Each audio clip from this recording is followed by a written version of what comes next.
Welcome everyone to another Ref Brandon in the Todd Family YouTube video, wherever you are, whatever you may be doing. Thank you so much for making Ref Brandon and the Todd Family part of your day. We always greatly appreciate it. If you jump on here live here on this Tuesday evening, feel free to leave a comment in the comment section down below. Make sure to give the video a like, a thumbs up. If you have not yet subscribed, please do so and share the video on all social media platforms. I'm going to try to make it a short video tonight so we can get off here before the TCU USC game gets going real good. But I can't believe that the Tennessee Illinois game just ended and it lasted a little bit less than 3.5 hours. But if you ever watched a Josh Heupel football game, that's pretty quick. Josh Heupel typically, for whatever reason, I don't know why, but usually when he's coaching, they could use a running clock and they could run the ball every down, and their games are still going to last 6 hours. So for a Josh Heupel game to last 3.5 hours, it's pretty doggone good. Good evening, Keveron. Glad to have you here. As always, and I expect the TCU USC game to be just as good as the Illinois Tennessee game that just ended. But tonight, I want to talk some wrestling because this past Saturday, AEW had World's End, which was their final pay per view of the year. Their next pay per view is coming up in March. That'll be Revolution. 13 matches altogether, but I'm not going to talk about the 4 on the pre-show, just the 9 on the main card. As always, it was a phenomenal pay-per-view. AEW does a really good job in their pay-per-view category. Still got a lot of work to do on the TV side for the weekly TV, but pay-per-views have been consistently good all year long. They haven't all been A+, but they haven't had any of them that you watched them and thought, that's a waste of my time. They're all good. We opened up the main card with Kazuchika Okada defeating Konosuke Takeshita in a Continental Classic semifinal match, and then Jon Moxley beat Kyle Fletcher in a Continental Classic semifinal match.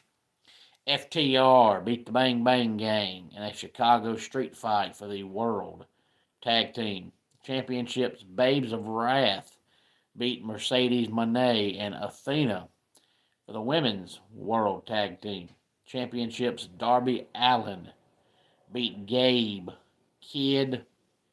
Timeless Tony Storm and the Conglomeration beat the Death Riders.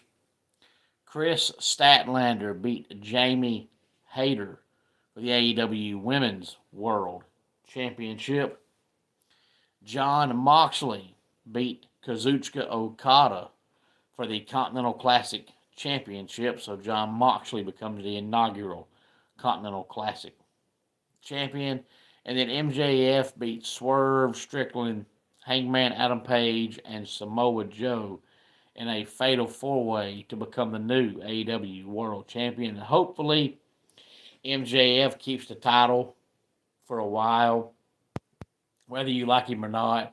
I've always thought it doesn't do a company good when your World Championship changes hands all the time. And, AEW done a pretty good job for a while with letting their champions keep the belt for a while, but Hangman had it for a very short period of time. And then Samoa Joe had it for an even shorter period of time. So now they've had 3 world champions in what seems like about 8 months. And that's just switching hands too much. So hopefully MJF keeps it for a while. Hey there, Layla. Glad to have you here. And Layla, I think it's the first time I've seen your name in the comments section. If it is your first time being here, for whatever reason made you stop by the channel tonight, thank you very much. Feel free to give the video a like, a thumbs up. If you have not subscribed, please do so and share the video on all social media platforms. Hey there, Jenna. Glad to have you here, and also think it's the first time I've seen your name in the comments section. Jenna, If it is your first time being here for whatever reason made you stop by the channel tonight, thank you very much. Feel free to give the video a like, a thumbs up, and subscribe to the channel. Well, thank you for subscribing, Jenna. I greatly, greatly, greatly appreciate it. And Jenna, I try my best to give everybody a shout out, whether they ask for one or not, unless they get on here and, specify, hey, don't do that. But unless I get that message, I try my best to give everybody a shout out because I want everybody to know how much I appreciate them watching the channel, whether you have subscribed or not. But you might as well subscribe because it takes 2 seconds.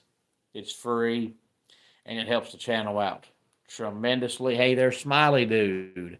Glad to have you here, and thank you, Jenna, for the kind words. I greatly appreciate that. I try to do a variety here on the channel because there's too many YouTubers that focus on one thing, and that's great for them, and it works for them.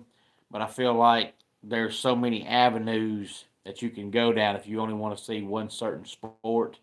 So you got to be different. So I try to be different and be myself. And what you see on here would be the same you'd see if you ever see me in person. But, I don't focus on just one sport. I try to jump around. Any thoughts on AEW World's End, please feel free to let me know. Rumor is that Chris Jericho is about to make a return to the WWE. And I don't know if he is or not, but the man's 55 years old. And he really ain't had a good match in about 3 years. So I hope he doesn't come back. Hey there, Edits. Glad to have you here. You heard there was a secret chord that David played in it. I'm not sure what song you're talking about, so I have no idea. I cannot comment on that, but thank you for watching and commenting. Nonetheless, let's go ahead and get our dad joke of the day in here. David Hasselhoff has changed his name to David Hoff. It's less hassle that way. And that does it for today's Ref Brandon and the Todd Family YouTube video. Until next time, it's Ref Brandon saying, just like in pro wrestling, life can be over by the count of 3. Tell your friends and family how much you love them. Bye.